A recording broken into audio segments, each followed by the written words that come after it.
Hello everyone, welcome back to my another mini blog. তোমাদের সাথে আগের দিনে আমি একটা ব্লগে কথা শেয়ার করতে অবশ্যই ভুলে গেছি, সো ওই কথাটা তোমাদের সাথে আজকে শেয়ার করব। আমি নিজেকে নিজে 30 ডেজ চ্যালেঞ্জ দিয়েছি, 30 দিনে 30টা ব্লগ তোমাদের সাথে শেয়ার করব আমি সারাদিনে কি কি করি।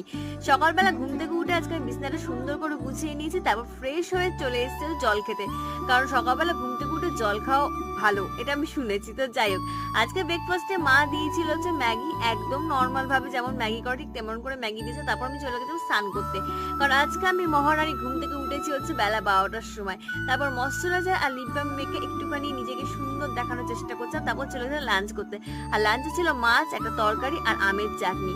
তারপর অনেকক্ষণ ধরে শুয়েছিলাম, তারপর দেখলাম ওয়েদারটা এত সুন্দর করে এলো, তারপর চলে এলো ঝমঝমিয়ে বৃষ্টি। অনেক জায়গায় আজকে শিলাবৃষ্টি হয়েছে, কিন্তু আমাদের এখানে শিলাবৃষ্টি হয়নি, কেন জানি না। তারপর সন্ধে দিয়ে আমি একটু চা খেয়ে আজকে একটু স্যালাড খেয়ে দিনটা শেষ করলাম। That's it, by.